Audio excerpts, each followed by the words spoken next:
Hey everybody, welcome to another live stream. I'm going to be just hanging out, working on editing some tracks, and if there are any questions as I go, we're just going to roll with it. So I'm trying out some new stuff with the audio. As I've been figuring this out, I've kind of been learning as I go because live is very, very different than making a video, editing it, and posting it. So I think I've got some stuff worked out, and let me know if you guys are in the chat. Let me know how everything sounds. I feel like I got everything kind of figured out, at least better than I did. So let me know if you can hear everything here on the chat. I'm going to wait to see what we got going on. There's a few of you in here. Just say, hey, yeah, I can hear you. I'm going to get Pro Tools pulled up, yeah.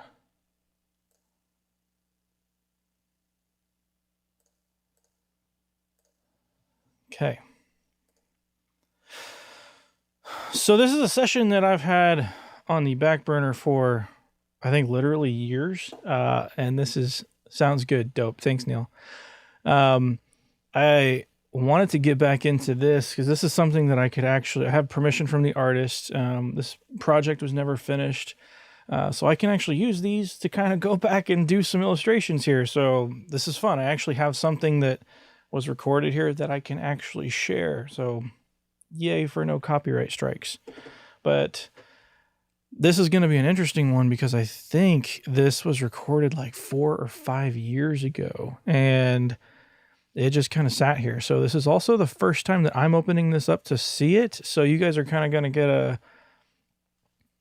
little intro into what I would do, even because it's been so long. I'm so detached from it that it's kind of as if I'm looking at it for the first time, if that makes any sense. I mean, I know I recorded it, but this is almost like me getting something from someone else because this was recorded on a completely different system before I had my burls, before I had really anything. So this is vastly different than what I'm doing now.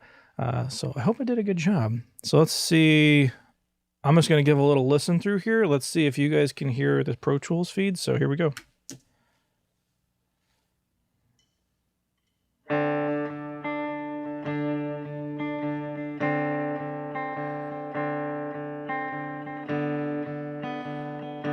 And by the way, this is as it was finished recording. There is no mixing or anything done on this. This is as this person heard it as we finished recording. So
I remember this track now. Like I said, this has been like 4 years since I tracked this, and this project was never finished, so I can actually use it, have permission from the artist to work on it kind of in a video like this, which is exciting because it's really hard to come across something like this where I can show you something that I've done and not also worry about infringing on someone else's copyright. So this is a pretty cool track, and I haven't touched this since I opened it, and I'm happy to hear that it doesn't sound just god-awful. So let's listen to just the drums here. I'm curious.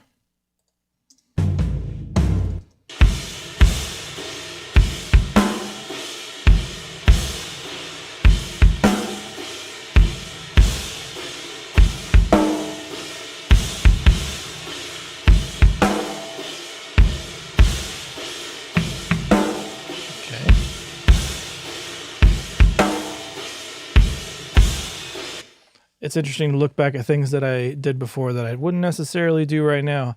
And hey, everybody coming in the chat, go ahead and say hey.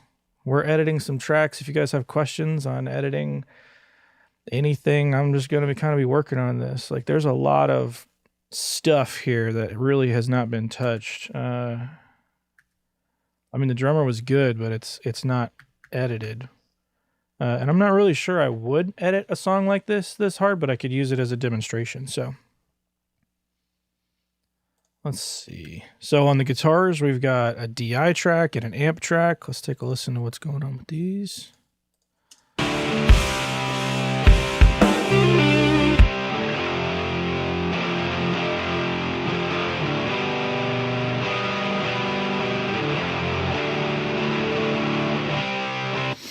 So you can see here, I've got a guitar DI as well as the amp track. The DIs are muted here, but really what the DI does, especially with stuff this dirty, it allows me to see, like if I need to move something around, I have like clear transients that I can see and work on.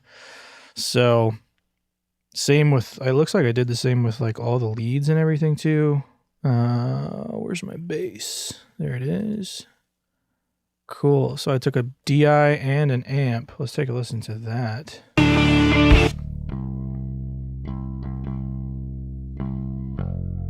What do I have going on here? A gate I didn't use. Ooh.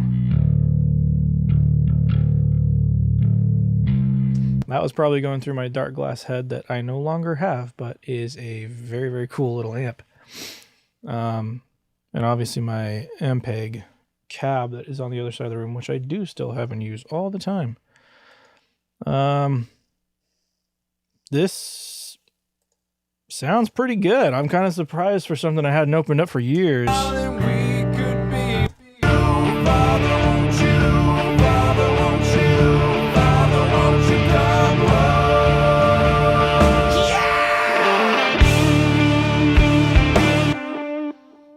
So let's get right to work, I guess. So typically the first thing I would always start with is drums. So I want to make sure, well, what did I do here with an aux? Looks like that is for the kicks. So let's do that. And then because this is newer Pro Tools, let's go ahead and convert that to a folder just to keep things nice and tidy.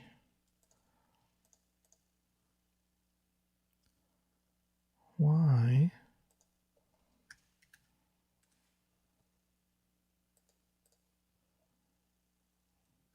There we go. Pro Tools dark mode is really hard to see what is selected. I am finding out. It kind of looks cool, but it is really hard, especially down here in the groups section, to see. Like if I toggle those off and on,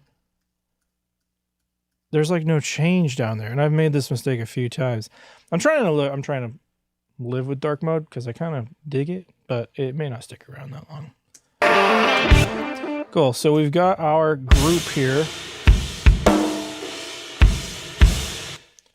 And let's start by diving in and taking a look at these drums. All right. So it looks like drummer was pretty darn close. And I probably wouldn't edit something as hard as I'm about to show you just for demonstration purposes. This drummer looks like he's tending to be ahead of the beat, so I would knock that back using just my nudge right here, just to get it a little behind everything. I will go ahead and duplicate this track so I have a safeguard to fall back on, and zoom in once again. I'm going to get everything so I can see it nice and neat. And then typically I will turn the group off, select a kick, a snare, and then how many toms did we have? 2 toms, bump, bump.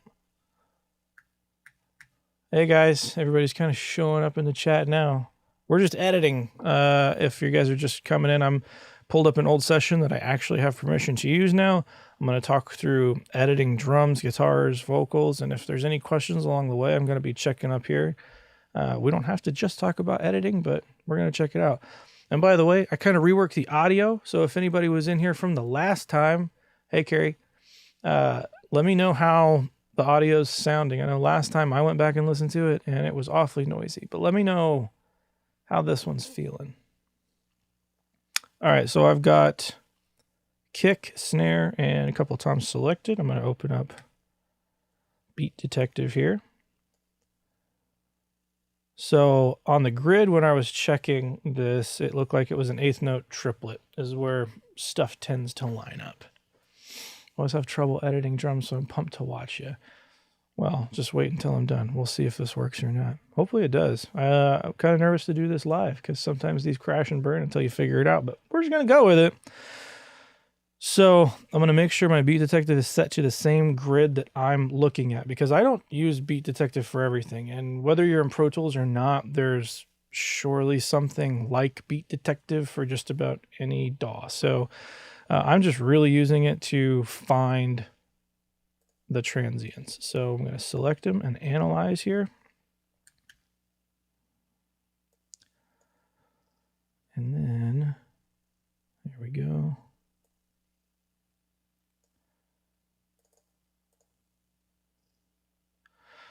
So I want to make sure I don't want to get literally every hit. I want kind of a nice balance of things. So I'll make sure I get all the kicks in there. Okay, that's when I start to get some extra stuff. What you don't want to have happen is you don't want to start timing the tail of a hit, which can happen. Looks like we are pretty safe. Okay, so there's a cymbal hit. You can see it blinking down here. Watch this area of the screen. As I jump 40, it kind of toggles that on and off, which that's okay. We kind of want to hit that. So let's settle somewhere around like 44. See what that does. Trigger pad. All this does is I'm going to set a little 20 millisecond pad. So whenever that splits, it's going to cut it 20 milliseconds before that. Good audio. Awesome. Have you used Reaper?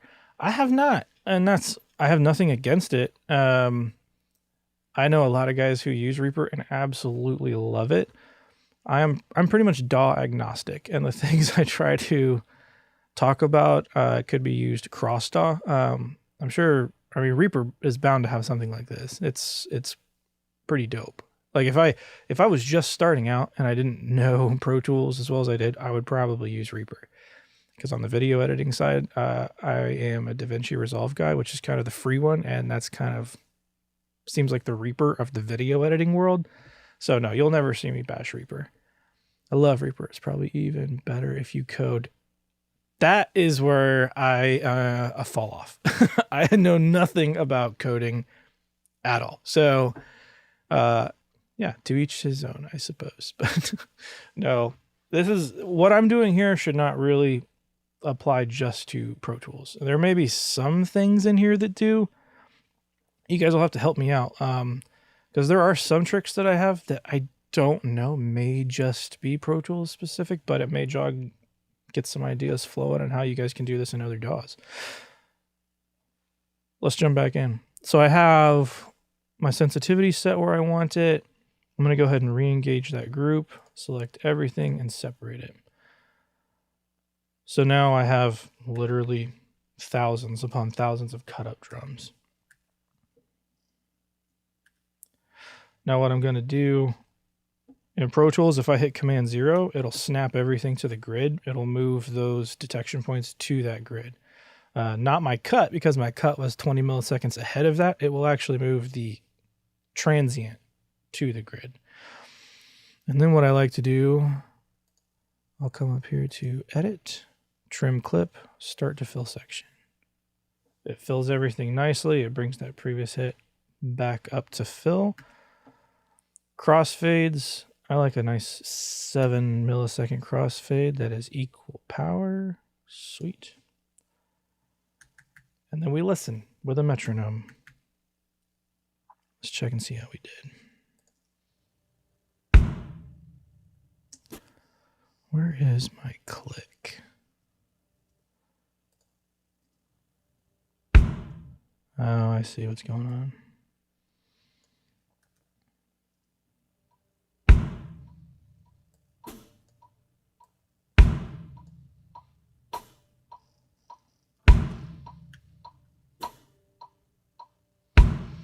And this is the part that gets kind of boring.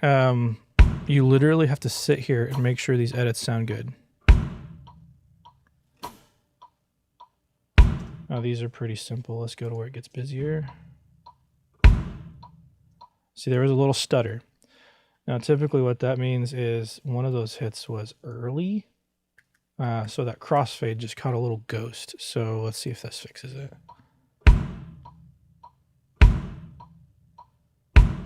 There we go.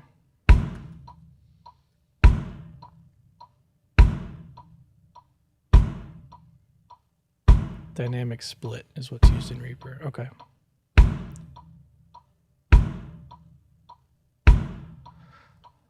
So we're just going through, and let me know if you guys can hear me talk while Pro Tools is playing like this. I'm curious to know if I can talk over this or if I'm going to have to stop every time. So if you guys just didn't hear what I said, I was curious to see if you could hear me talking while Pro Tools is running. I'm curious to know if I'm going to have to stop every time or if you can hear me over Pro Tools. So let me know. Yes, we can. Dope. Oh, this is going to work so well. So let's go on to something busier here. Sweet.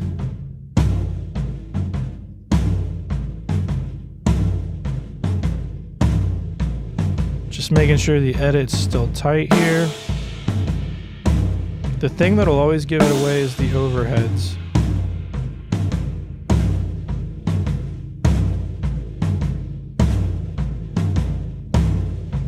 I may get lucky on this one. We'll see what happens when it gets busier.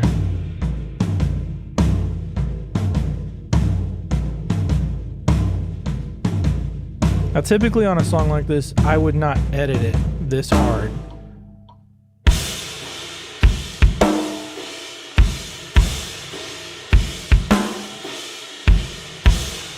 Little hiccup right here. Let's back that up.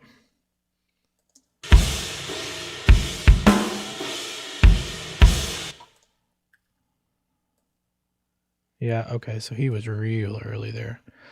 So let's back this way up and see if that fixes it. See, you can hear it in the overheads and see if this fixes it. Okay, that's passable. But you can see, if you're looking down here, look in this area right here. You can see where he hit a cymbal. He kind of started to rush. How do you edit flamming hits without destroying the overheads? We'll see if I run into one, and then I can show you. But this is kind of that same thing where a hit was super early, but the overhead wasn't necessarily also early. So that edit really shifted that crash. Is this like quantizing MIDI? Not really. I can show you a trick later with another instrument because I don't like doing it on drums, where I can edit actual audio pretty much like MIDI. And for that reason, I will always take a DI on guitar for something like this, but I'll show you that here in a minute. So for this edit though, you can hear how the cymbal has like a hiccup. There's like this little shh. Kind of like it shivers or something. So you need to really put your ears on to hear something like this. So I'm going to scoot it way forward.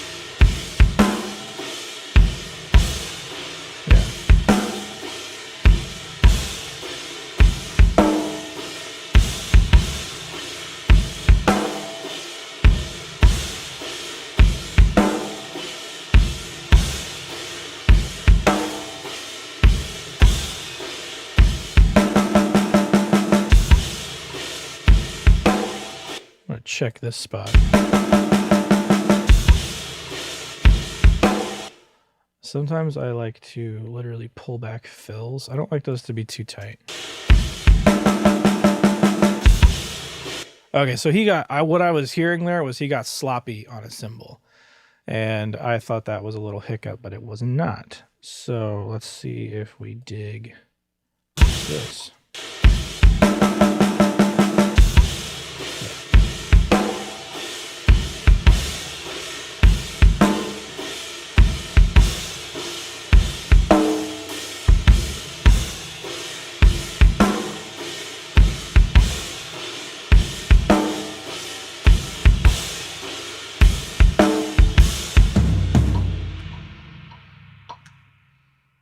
Cool. I got really lucky on that edit. I didn't have to do hardly anything. Sweetwater's calling me. You know, it's about the hot time of the holidays when Sweetwater is constantly calling. That's all right. So, like I said, normally on a song like this, I will not edit it this hard because this kind of has that rock thing. But I want to show these principles. This, for those of you who are just kind of coming in here, this is a song that was done like 4 or 5 years ago here. It was never finished, and I have permission from the artist to use it for something like this. So I can kind of show these principles, even though this is not necessarily how I would approach this song in particular, but at least you can see kind of how I would do something given different circumstances. Sweetwater left me a voicemail. We'll see what's on sale, huh? Okay. So moving on from the drums, it'll be interesting to see how everything hits now.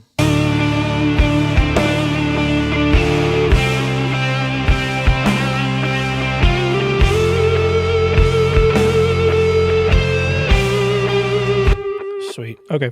So in this instance, what I would typically do is consolidate everything.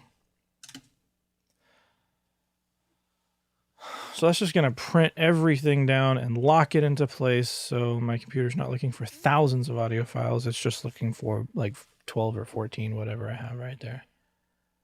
Ask for the 25% off. Love your channel, man. Thanks. Thanks a lot. If you guys do like what I'm doing, share some videos or let me know like what your favorites are. Because I like making content that you guys like. So, and I like doing these live videos too. This has like a totally different feeling. It's very interactive. I like it a lot better than just creating videos in a vacuum. So let me know what you guys dig and what you don't dig. It helps me a ton and I like doing this. So I want to make what you like. So now that I've consolidated all these drums, if there is an issue, I can just go back to my other playlist that was unedited. So this just kind of keeps things clean, keeps things tidy, lets us move right along. So let's come down here. Let's see what else we got going on.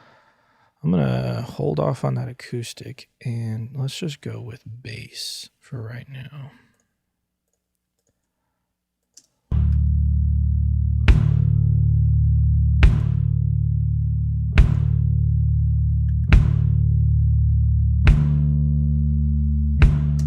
So what I'm going to look for is where like the bass is the busiest.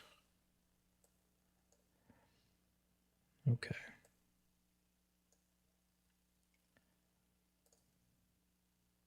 All right. So pretty tight player. Overall, a very, very tight player. Here's a little trick. Actually, do a whole live session on Sausage Fattener. I do not have Sausage Fattener.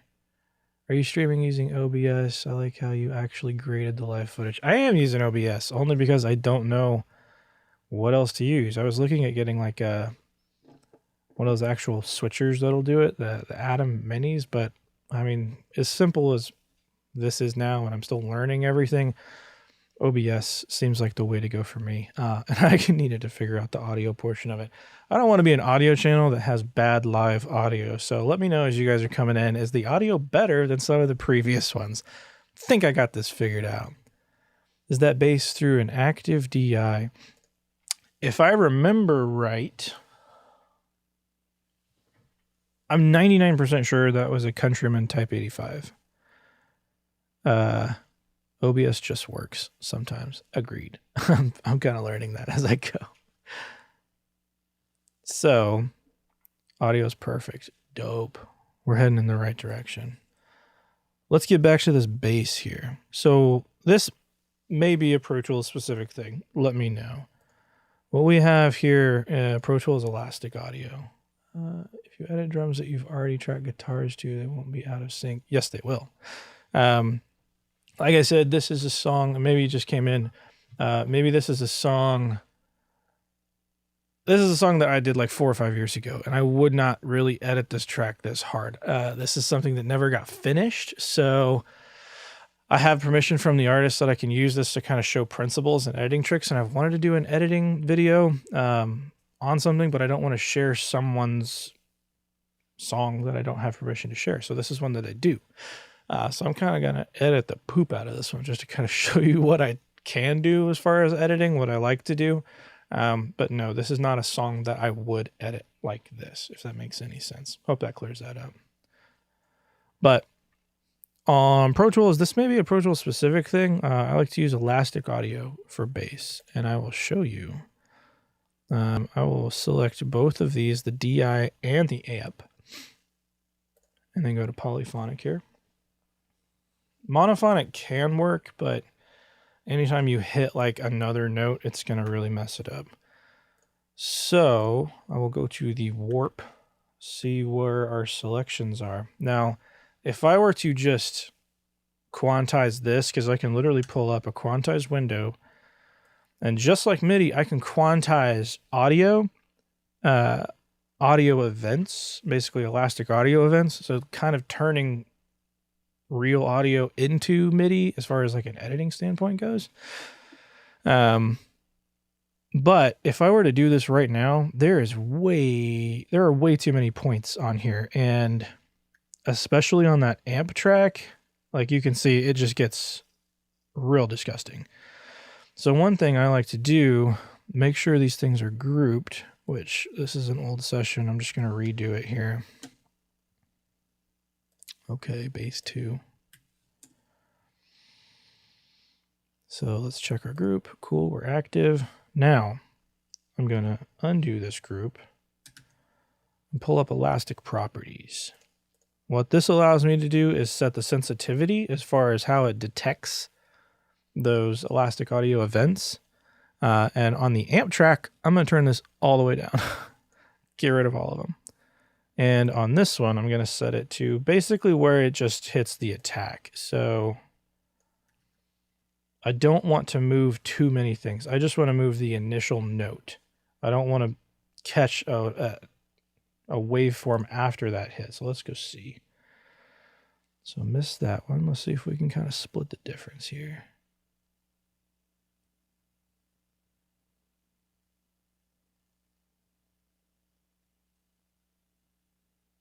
$95 looks good.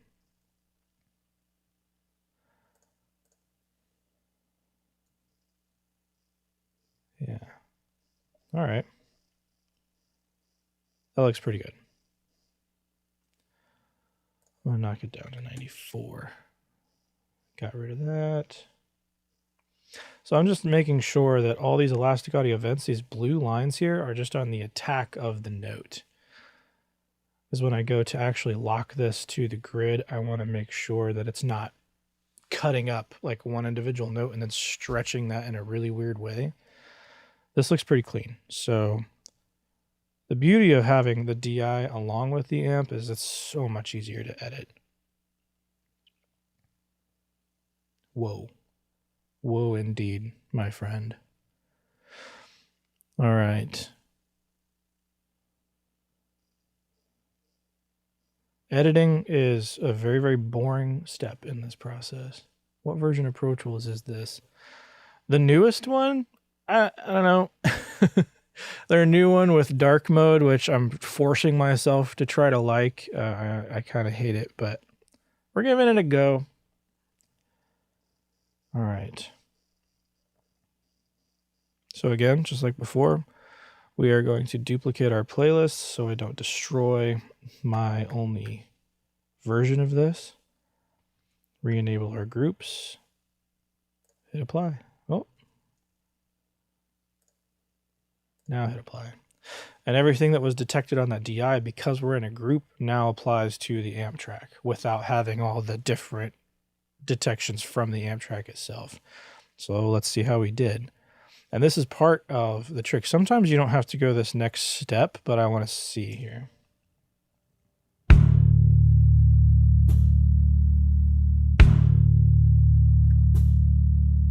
Let's go where we get busier.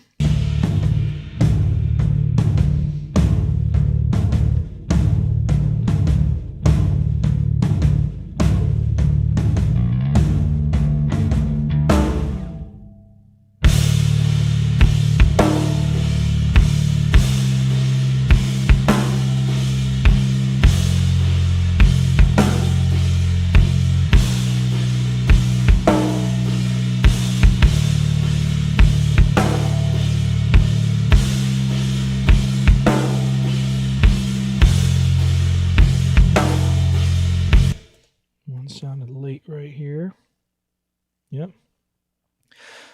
And sometimes it's not going to work all the time, but you can see where the transient is on this note, and it just kind of missed it. And that's going to happen. That's why you got to listen. Looks like this one too. Looks like that was kind of like a finger fart on the bass. There we go.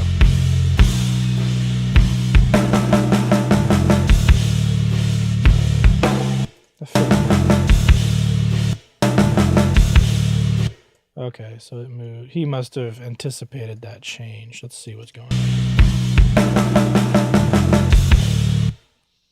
on. Okay, so let's move him here.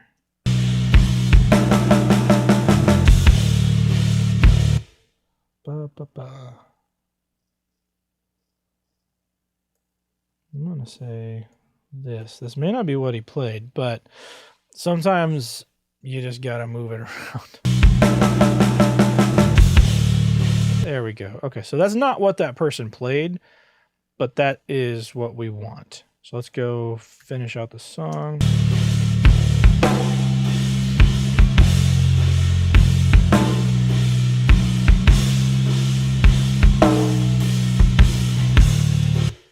All right, now you can definitely hear in this bass.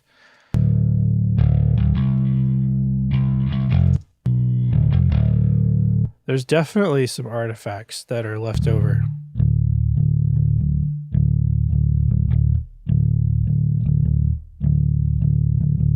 Like you can kind of hear the computational stuff working that because I stretched it. So I am going to, and this, I think I'm 90% sure this is like a Pro Tools specific thing, but if there is anything like Elastic Audio in another program, let me know. Right now I have this set to polyphonic, because that just tends to work on bass, mostly because if you get sloppy and hit another note, monophonic is wasted. But so I'll typically stay on polyphonic to edit it because it's way faster. You just saw it in real time. Make sure I'm saved, and then I'm going to switch to Xform. This takes a long time to render everything out, but 90% of the time, if you edit with that on, it's going to go really, really fast. And then when you switch to Xform, you don't notice that it was ever edited. It's just a way more elegant algorithm that it's rendered only, so you cannot move things around with it. It's going to redo it every single time. Well, let's take a look. So we can see here, and this is a heavy process, so we're just going to chill. Let's see, catch up on some comments here. With dark mode, I almost made the mistake for Studio One if it weren't for the transport section. It does look like Studio One.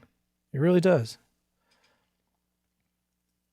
I can see what you did there. Very cool. Just learned something. Dope.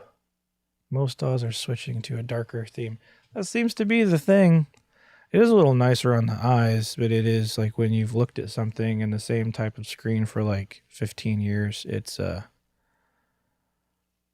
little bit of a shock to the system for sure. It's hard to know what's selected and what's not. But I think if I can get over that and figure that part of it out, I think I'm really going to like it. All right, so we're almost done. Sweet. Let's take a listen.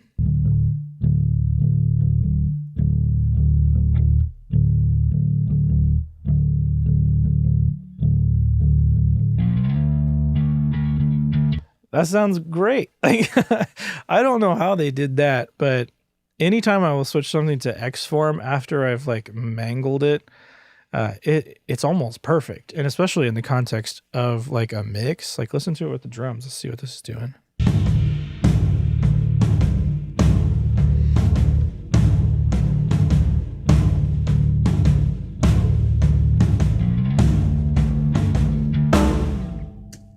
All right, that's pretty cool.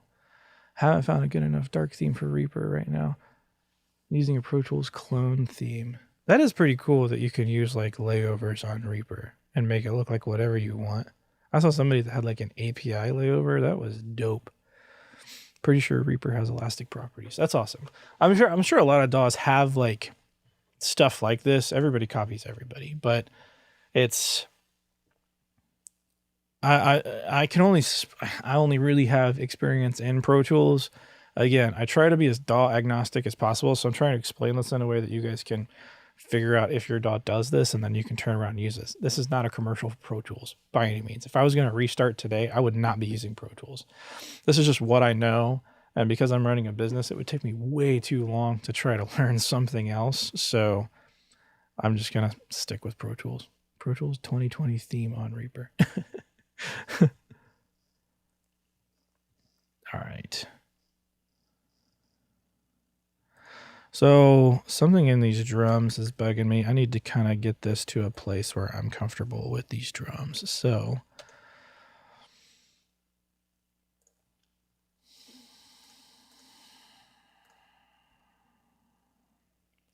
oh boy. Oh, I see what you did. I edited the bass too. Get out of here, man. Okay. And for those of you who have seen my snare trick, not really my snare trick, but a snare trick I like to do. Let's go ahead and move these to a folder.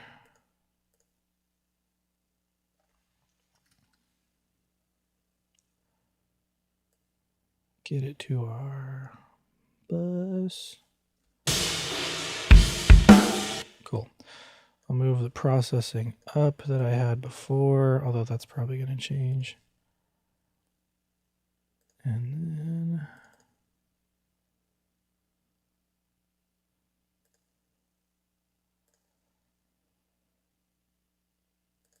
sure.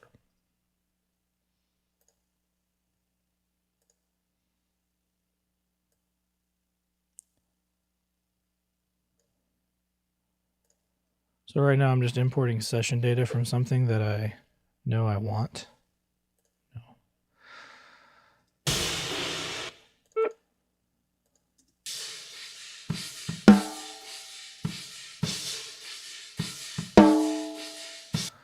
So it's very important this does not have the automation written to it. So let's make sure.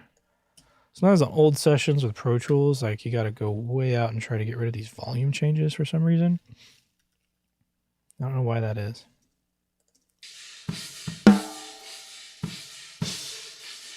Okay. So this is kind of a snare gating trick.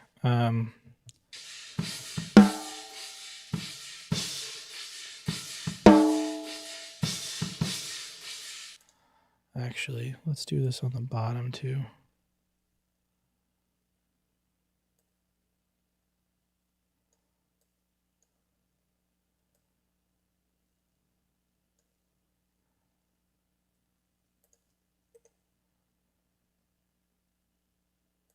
Let's do it like this.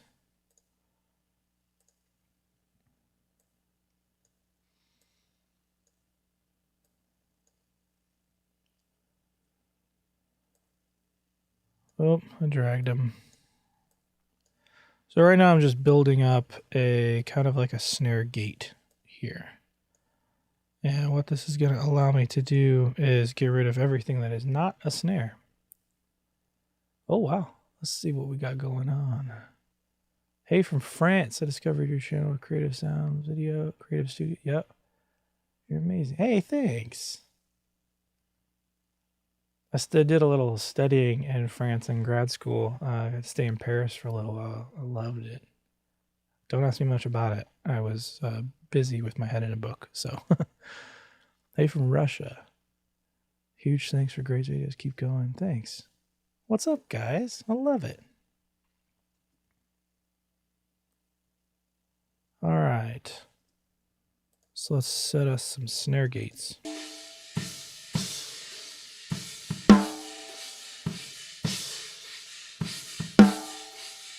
Oh, I see what's going on here.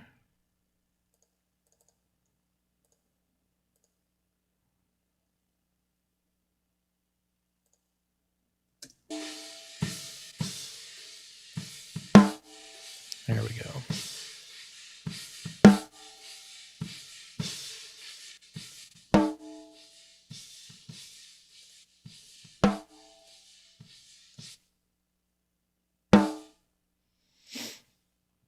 Again, I don't know why. That is something weird with Pro Tools. If you pull up a really, really old session, it'll have like an automation point like somewhere out here in space. So you just got to drag it so you can change anything. It's really, really annoying. But with this trick, they have to be like identical as far as volume goes. So these two numbers right here in Pro Tools, like I need to make sure those are identical. So I had to go fix that real quick. So let's go back here. Cool. Anybody watching right now, let me know if you guys know what this trick is. Just hashtag me.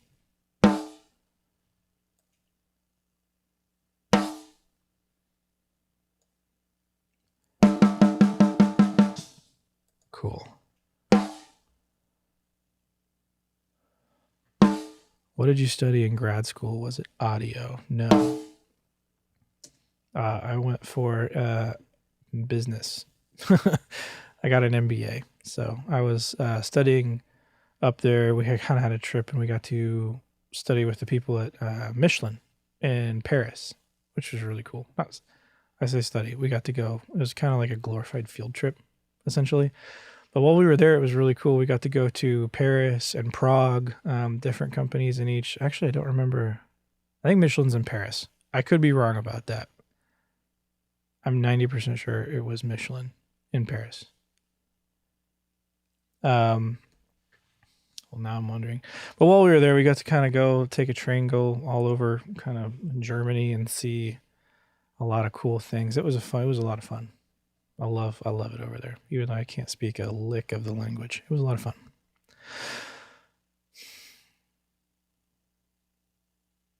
Need to head out and see another vintage snare. Oh. Hopefully it's a beauty. Well, let me know what that snare is. Sweet. Okay. So somebody knows the trick I'm doing. So essentially what I'm doing, I'm gating everything out that is not a snare hit. So let me show you what I'm doing. I have duplicated a track, so I'm going to highlight just the two we're looking at here. Make this real big so you can see. There's nothing different about these two tracks right here. These are both snare tracks. I have plugins here that are just bypassed because I just want to make sure that duplicated audio, reverse polarity, and a comp. Yep, that's it. And you can EQ it if you want to. Like if you want to just do low end or just high end, you can do that too. So you get a little sustain out of it. Of course, the high end is what you don't want. See, now it's just going to cancel out the top end of it. It gives you a little bit of your tail back. So different things you can do with it for sure. All you're doing is flipping the phase and then using something very, very fast that is just catching and smashing that transient.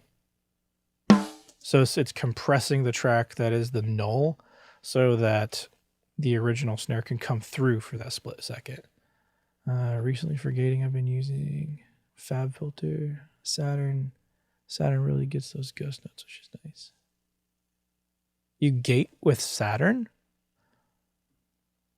I did not know you could gate with Saturn. That's interesting. Is that like a Saturn 2 thing? I don't have Saturn 2. Thought that was just basically harmonic distortion. When I do it, it seems to drop the volume. Dynamic settings.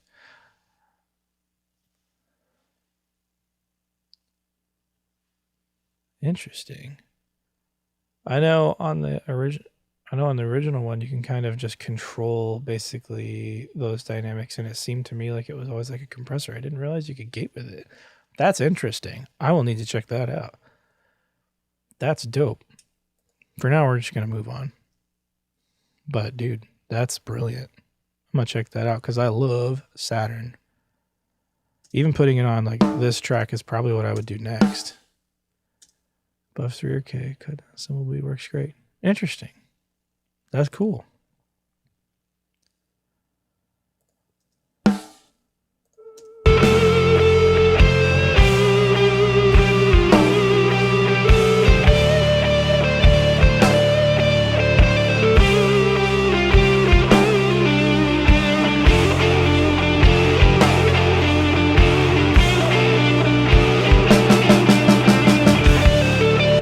Sweet. A little better here. And you can do the same thing that we did on bass with these guitars. Essentially the exact same thing, but I don't want to mess with a lead. Let's check out what these rhythms are doing here.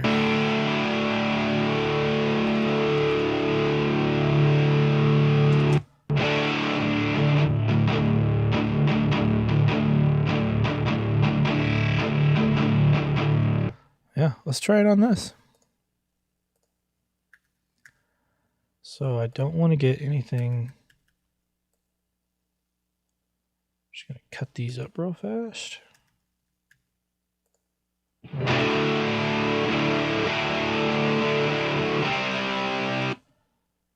Okay.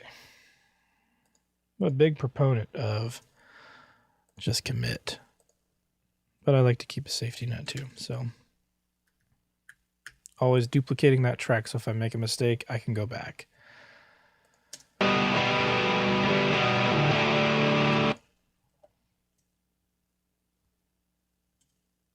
So I keep looking up here at the chat, making sure I'm not missing anything. So how many of you guys in the chat use Pro Tools? Do any of you? Do like a hashtag Pro Tools for me so I can see. Because that'll let me know how much I could talk about Pro Tools itself versus just kind of themes that you could use across any DAW.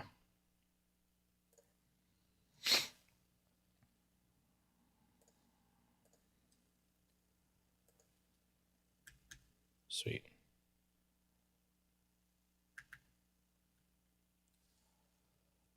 So there's some Pro Tools in here. Cubase. I like Cubase. This is not a, I'm not trying to start a DAW war here. Just taking a tally. All right. So I'm going to zoom in here so I can at least see what's going on. And I'm going to pull back up our Elastic Properties window. We're just going to start with one set of these. I'm going to make sure there's no other guitars. J1, Jeremy 1.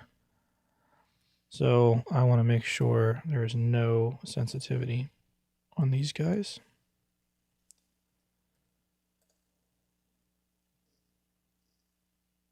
Actually looks pretty darn close.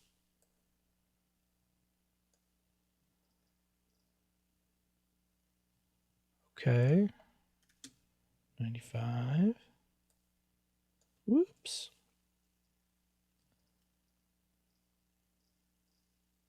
Cool. Let's go with 95 on this one. Same with this guy. Interesting. 99.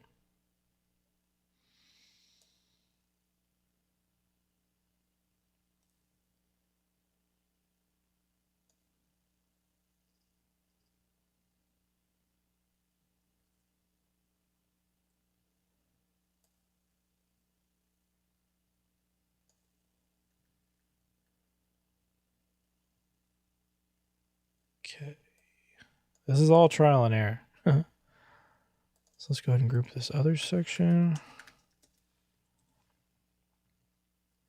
So now when I enable these groups, pull out quantize, boop. Do the same thing here, bop. And let's see how we did.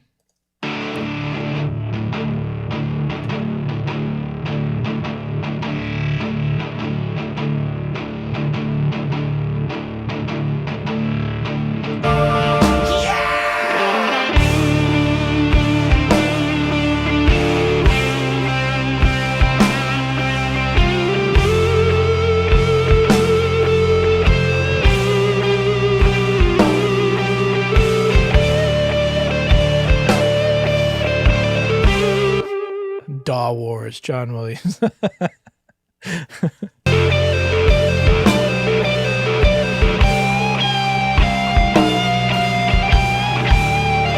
Okay, so that tightened it up enough. Like, again, for those of you who are kind of in here and haven't been in the whole time, this is a super old session that never got finished. I got permission from the artist. I can kind of show some of this stuff without worrying about infringing on somebody else's property. This is not something I would edit this hard, but on these guitars, I don't want to edit them any harder. It just seems like a crime. So I'm not going to. But exact same thing like before. Once polyphonic is set, I'm going to switch these to Xform just because it is such a higher quality algorithm on that elastic property. So let's go ahead and pull up our task manager so we can see. I'll take a look at the chat.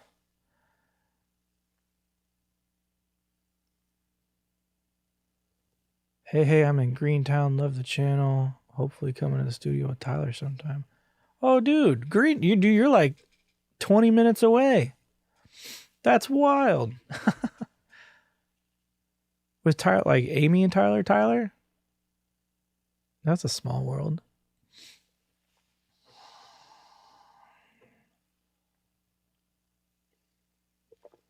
Dang, there's like 28 people in here. There was 30 a second ago. You guys, I'm kind of surprised this many people are interested in editing. This is the very unsexy part of the recording studio, for sure.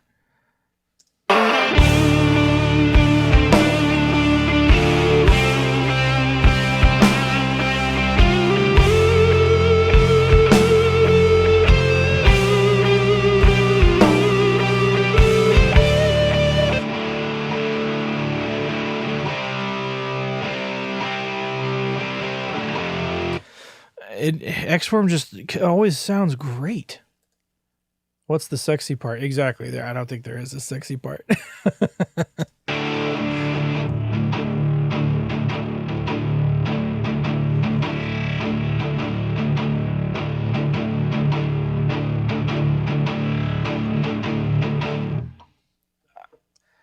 Once I hit Xform, man, as long as you know you're edited clean, like, it's hard to hear that it was ever pushed around like that.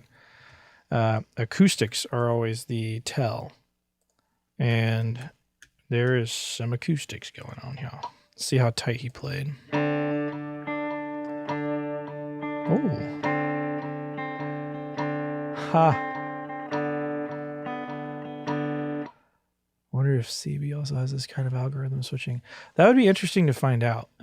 It's only been recently that I started doing this with Pro Tools and figuring out what each of the different ones did, because I did it by hand and cut them up and sliced them and time stretched them. But this is like changed my editing game for sure. And it doesn't work with everybody. Performances matter, but bedroom recordists will increasingly need editing. Yeah, that's true. And different genres will need to lean on editing in different ways. Especially when you have somebody whose, I guess, expectations are higher than their budget. That's when editing really comes into play. Or singer-songwriter stuff that needs to move really, really quickly. And you kind of have to start making choices as far as keeping that artist on budget versus spending years trying to get like the perfect take. If you know you can edit it, it's typically better just to move on. I don't want to gas that individual so hard that now they are like creatively switched off. Like if you just keep doing take after take after take, if the budget is unlimited and that person is super disciplined, absolutely, that's the way to do it every time. But real world, not typically how it works out, at least for me. Next level, and the speed, just wow. Yeah, like editing like this has like sped things up like crazy. Good point. Keep them fresh. Yeah, that's like, you got to read the artist. Like, it's different for everyone. Everyone is going to react to this stuff so differently. I just realized my logo is over my head on YouTube. That's a bummer. I'll need to move my template around. Oh, YouTube, why you got to put that right there? That's not even on my OBS template. That's just, oh, that's a bummer. Anyway, yeah, you got to read the artist. Everybody's going to be a little different, and some people who have experience in the studio can definitely keep going forever. And in that instance, I will always take a better performance. But in the instance where somebody's maybe not so experienced in the studio, I will take passion over performance every time, because I can do stuff like this. But you cannot fake passion in a take. And mics hear a whole lot of things. You could fix pitch, you could fix timing. You cannot fix passion or performance. So there's a lot of times where I will take the technically not perfect version of something, knowing that I can do what I need to do to make it fit in here. If something is distracting, and it's all about distraction, right? If something distracts from the overall song in general, you need to fix it, because this is about the song. It's not about the guitar part. It's not about the drum part. All these things work together. Too many punk bands I recorded are happy and even prefer sloppy performances. Absolutely. I mean, dude, some things are not meant to be edited. Absolutely. I mean, this, like I've said, I would not edit this like this song. This is too hard for this song, in my opinion. This is kind of like that 90s, like, guitar heavy vibe going on here.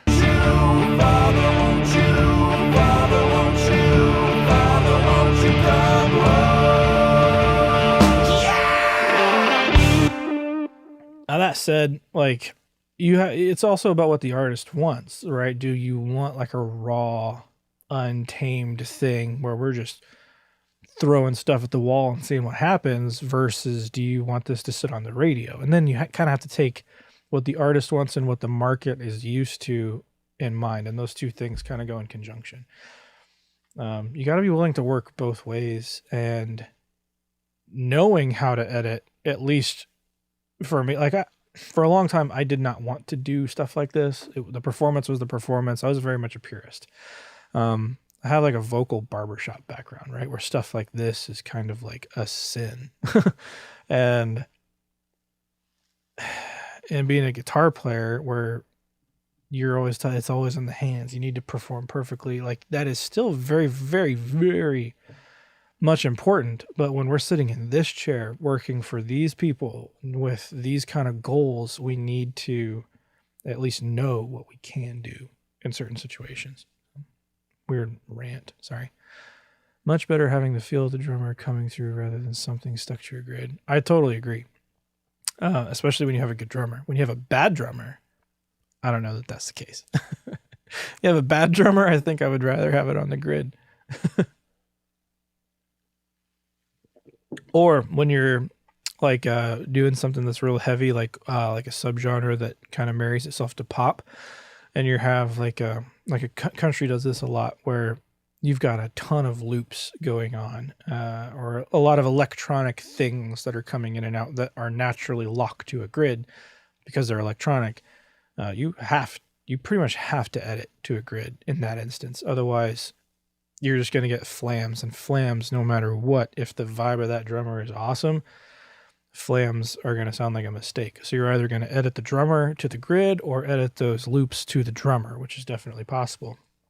Even in something like Beat Detective, if I wanted to, I could edit everyone to the groove of the drummer, doing a groove template extraction, and then applying that to the rest of the instruments. All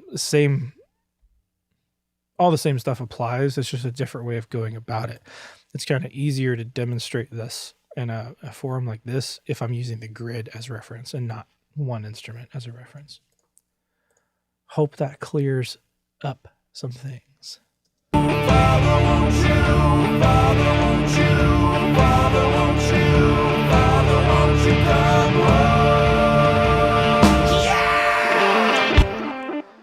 You guys want to hear something kind of interesting? Check out the vibe that my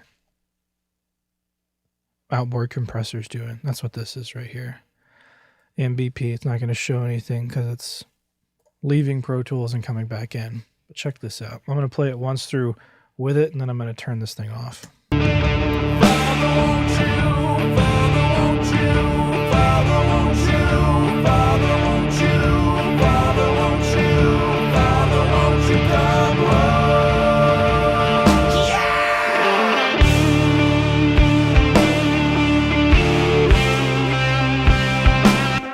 Now, there will be a volume difference, but listen to kind of the 3D aspects that change too.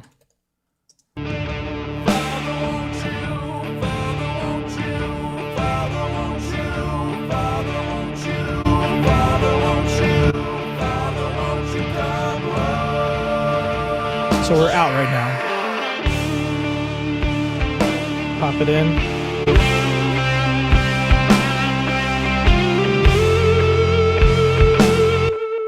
I love using outboard compression for stuff like this. There's nothing else going on. I have this guy just to make sure I don't clip the live stream, but I'm not limiting anything.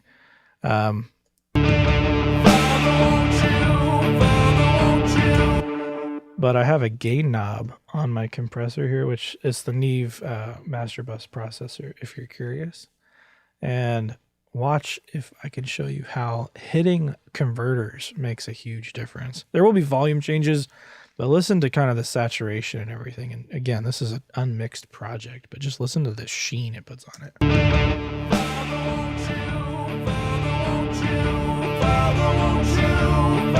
I'm looking over at my meters over here. I'm going to go where the full band is in, and I'm going to start to clip the converter so you can hear it.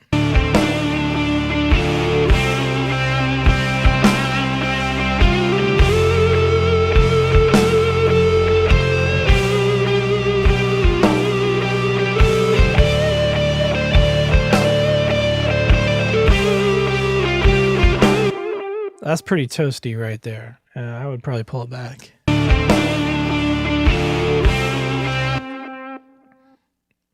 So in another situation, what I love to put on the master bus, I'm getting away from editing, but I don't care. Oh, please talk about how to hit converters and what to listen for. I think it depends on your converters. I've got Burls over here, which I absolutely love.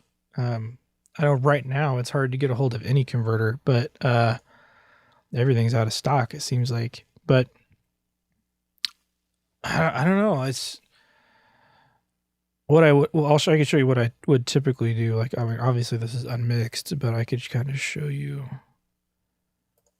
This is like one of my favorite software compressors.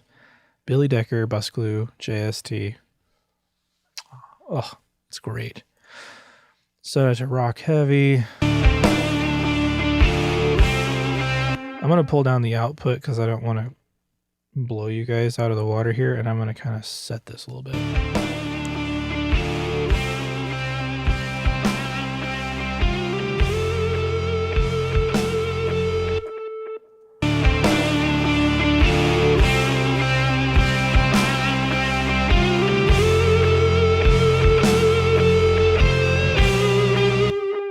And this is why I always put a trim, because I don't want to hit it too hard.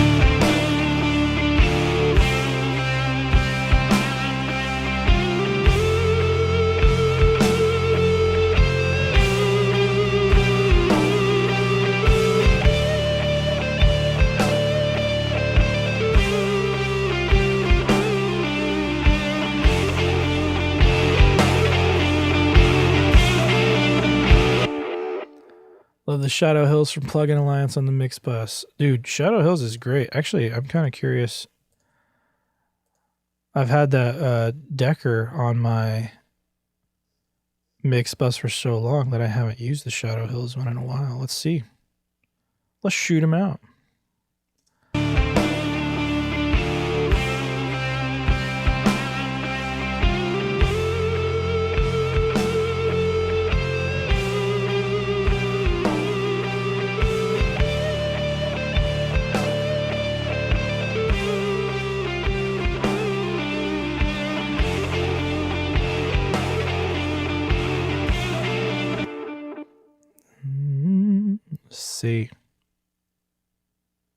See what a loud one. Where do they have it set here? Dual mono, this is stereo.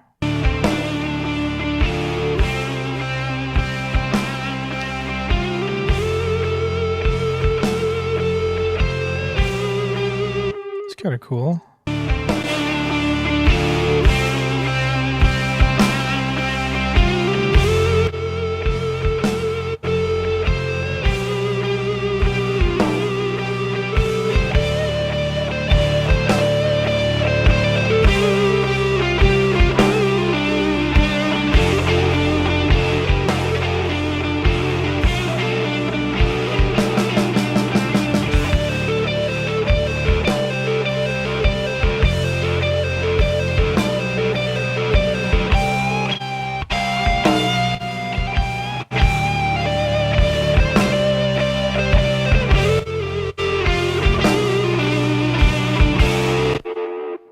Like that Billy Decker. Try different transformer types. Yeah, I switched to this steel. I kind of did that. Whoa! Both of them in line.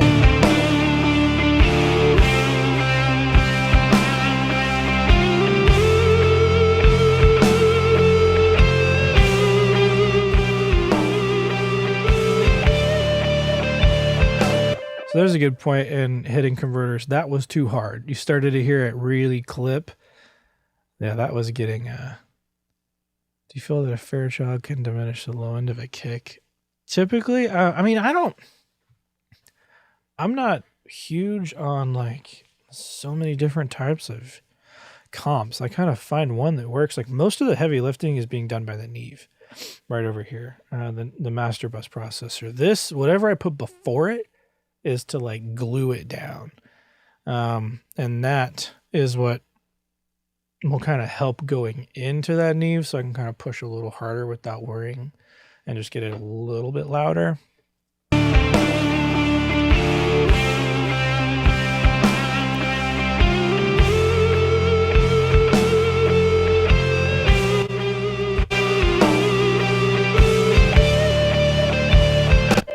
I feel like the Shadow Hills is doing something to the middle that I don't really like.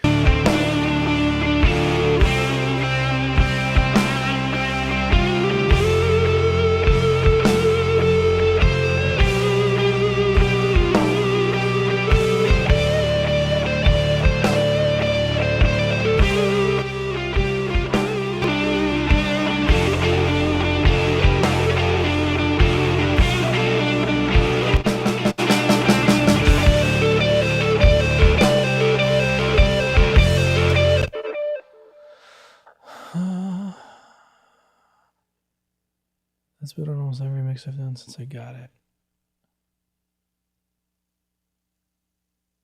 Are you talking been on every mix since you got it? Are you talking about the Decker or the Shadow Hills? Because we could also just go with a real classic here. Is who doesn't have the SSL one, right? Do I have the SSL one? I hope so, now that I said something. Of course, the one I have is now the Legacy version.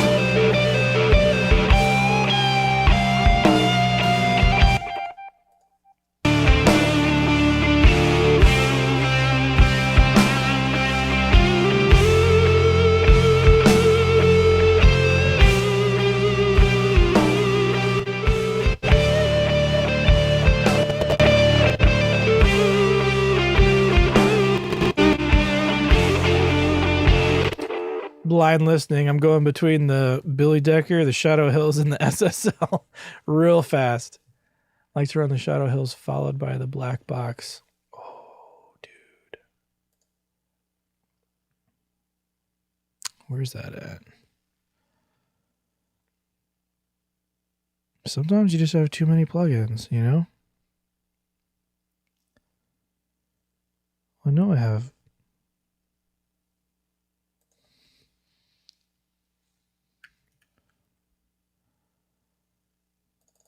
Aw. I may have to go reinstall that one.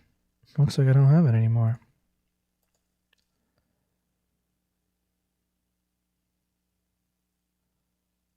Oh, bummer. Yeah, I do have the black box. It is dope. Oh, whoa, a lot of comments here. I only mix in the box, so I don't understand hitting the converters. There's nothing wrong with mixing in the box. It's just one of the things I've kind of gotten used to. So tasty. Yeah, dude, that black box is awesome. I don't know why it's not showing up here. You heard. He just released his own mastering plugin. Actually, somebody who just released a good mastering plugin, especially for you guys who are totally ITB, Ermin Hamidovich. I cannot say his name right.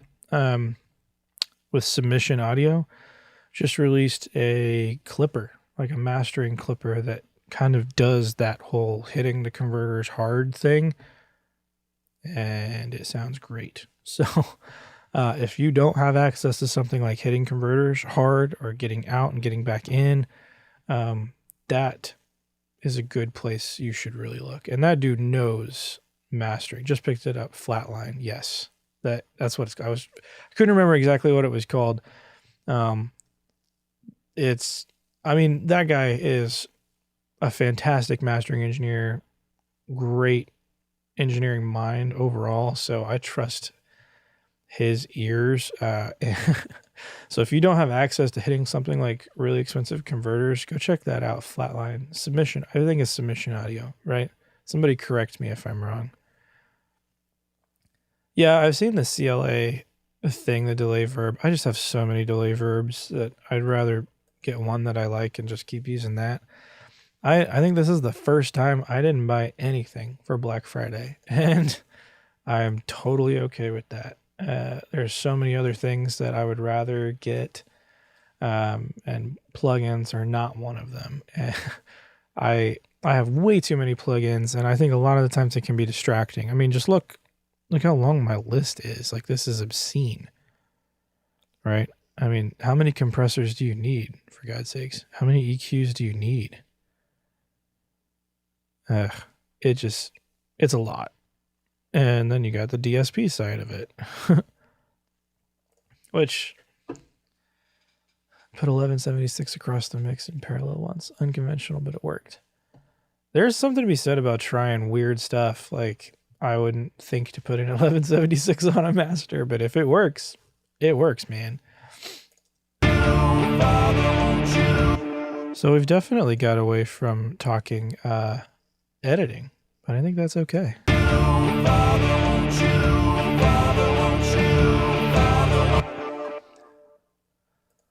I wonder, it looks like these are committed audios. The .cm means it was committed at one point, so I imagine okay, Melodyne. So I have already tuned at least the background vocals, it looks like.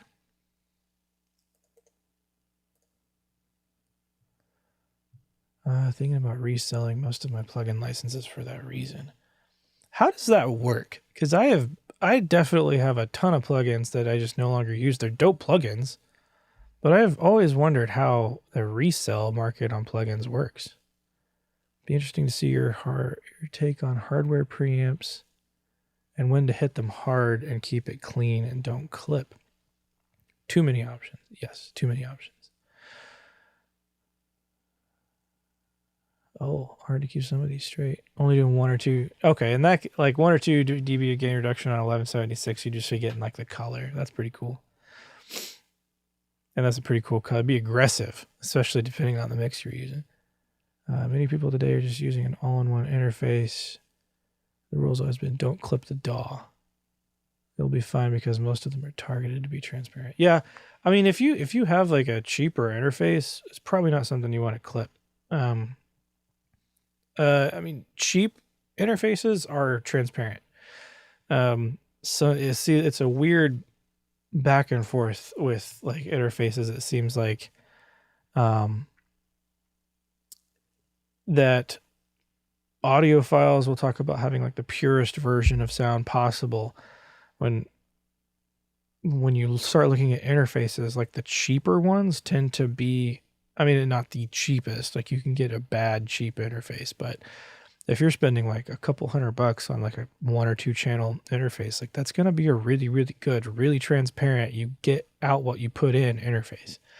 Not really something that you want to clip, like these burls that I've got over here, like they have actual transformers inside. So I'm hitting iron before that converter.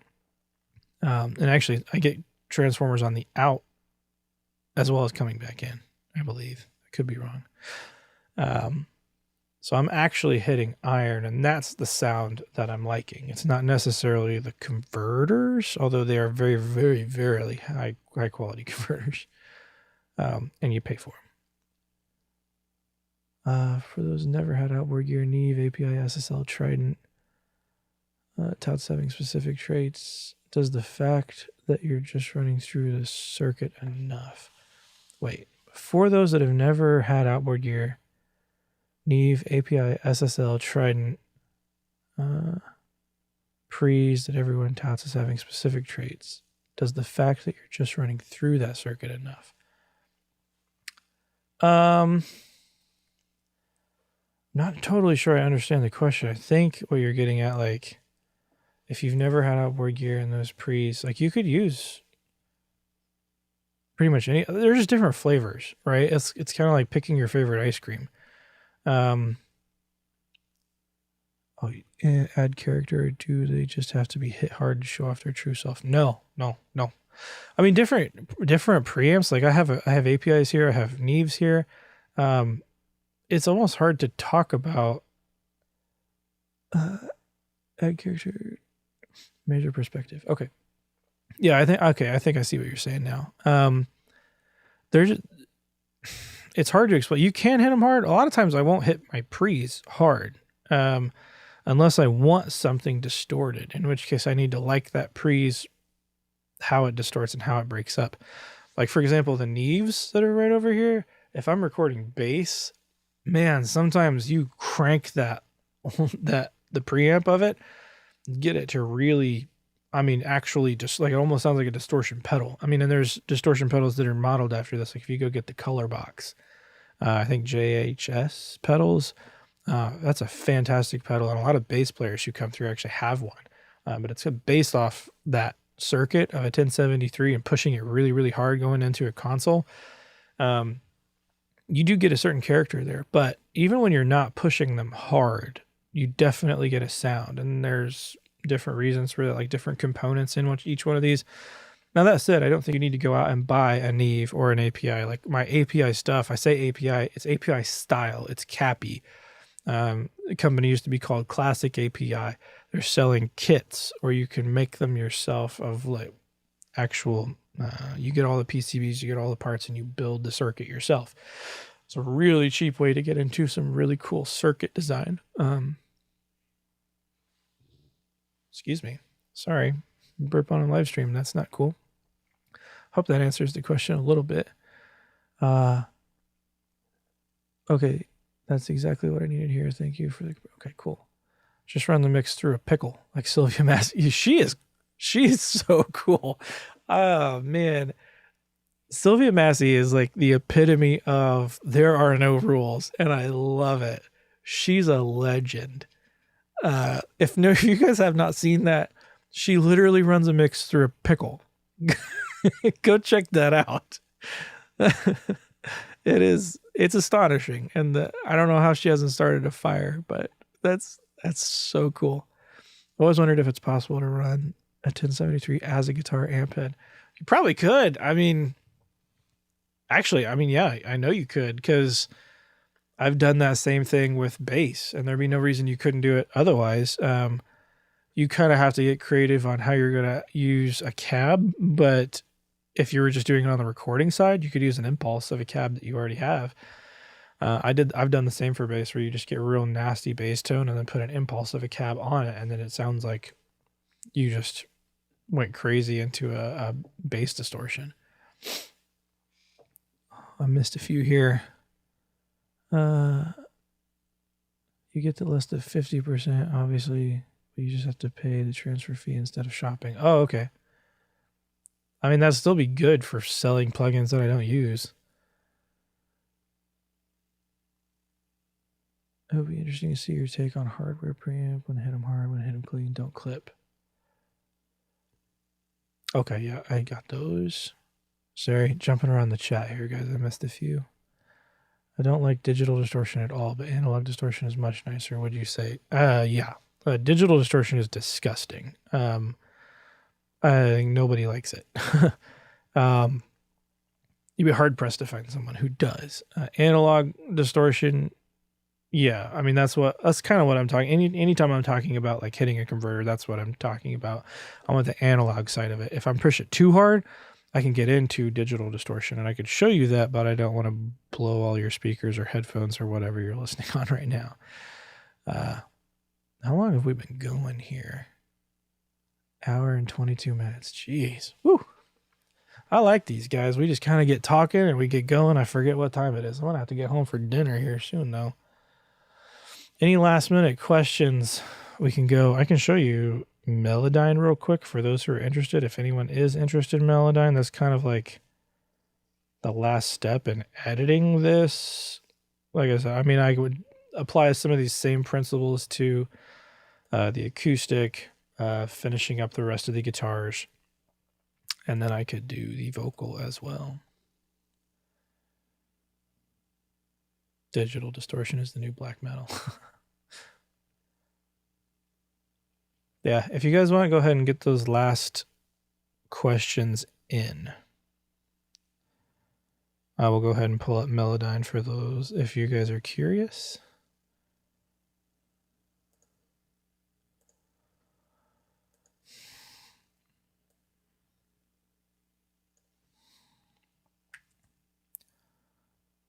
Now this is the Melodyne import trick. Commit a track with Melodyne armed, and then hope Pro Tools doesn't crash. Hey, there we go. And then you just delete the track. Don't need it. But now, instead of listening to it in real time, I have it right here. Yay.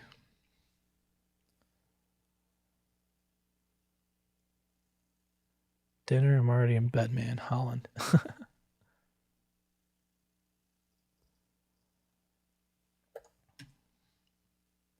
So for something like this, like somebody who's pretty close, I'm going to go ahead and just set that to 100%.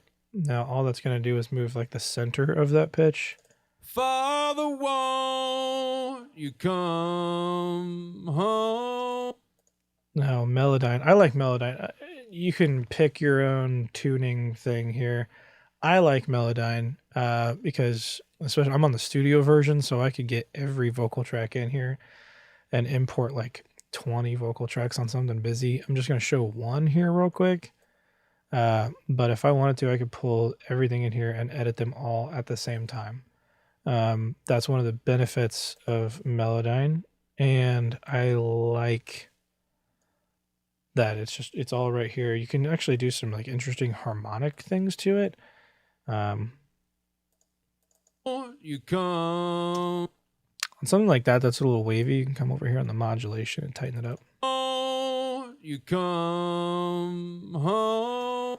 Sometimes for somebody who doesn't sound confident in their singing, you can literally like select everything and turn this modulation down. Now it starts to get dangerous because you'll get very, very fast changes, but it can be a cool starting point. Father, won't you see how that Father, won't. How does multi-track work in studio, especially with Aura? I don't know that Pro Tools does Aura yet. I could be wrong. That's why I did the commit trick. I didn't want to try it and see it flop. But let's just mess with this here. Like all these are committed, so I did this wrong. So let's just get all of our vocals here. Boop, boop, boop. Let's add Melodyne. And then I'll show you.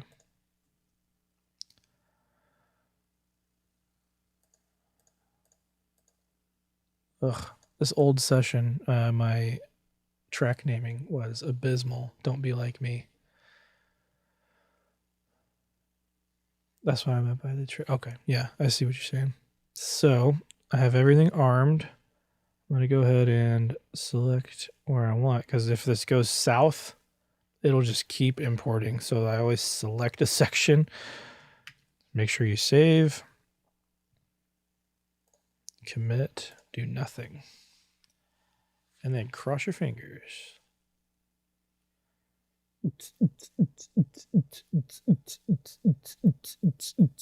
This is where it'll happen if it happens. Hey, all right. And we just delete the new ones. And now we should have, there we go. So, got a bunch of tracks in Melodyne. Father, won't you? Father, won't you? Father, won't you? Father, won't you? Father, won't you? Father, won't you come home?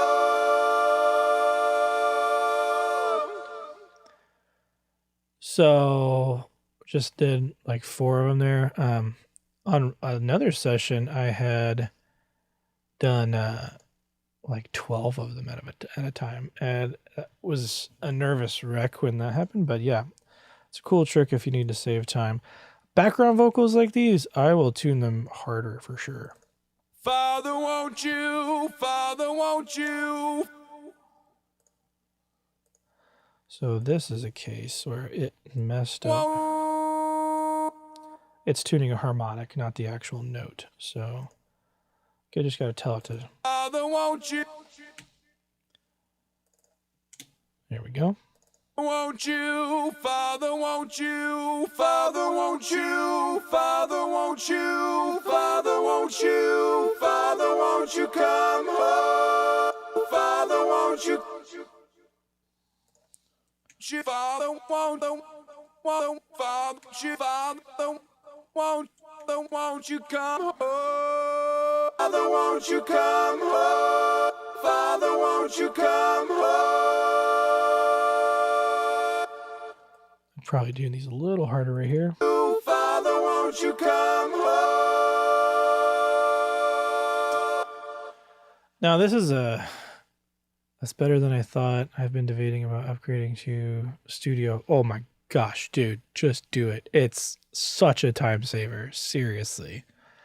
Once I finally went to the studio version of this, like, don't worry about it if you're not dealing with a lot of vocal tracks, but if you have sessions consistently, and 4 is not enough, in my opinion, like, this is just 4, don't upgrade just for 4 of these. Like, if you're doing stuff with consistently, like, 10, 12, 15, 20, 30 vocal tracks, yeah, it happens.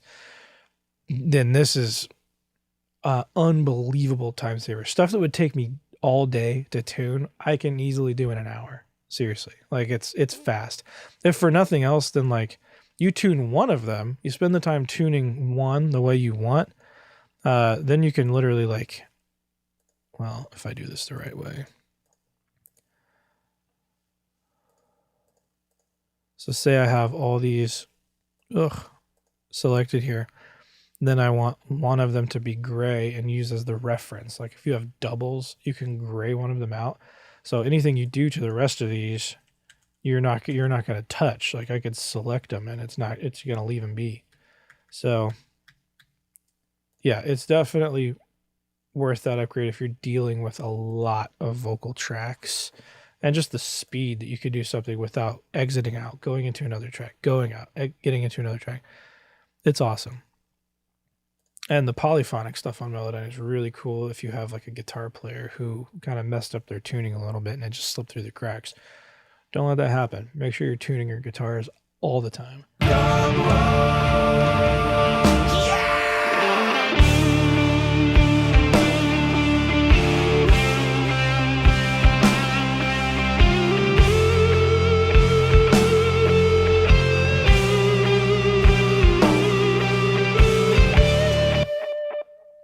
Cool.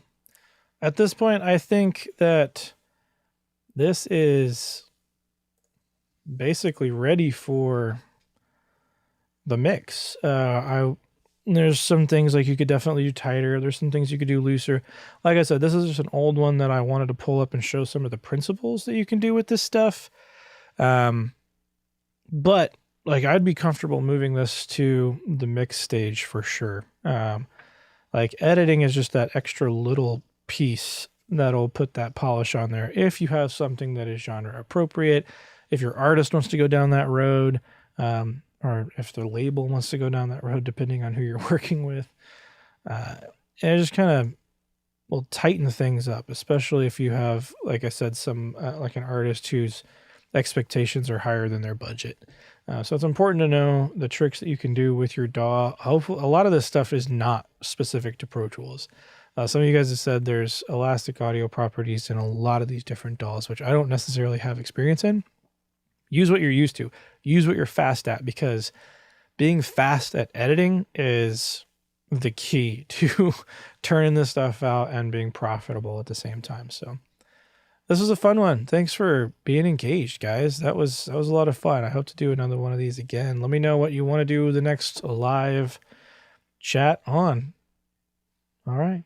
I'm Resident Loser Jeremy. I'll see you guys in the next one.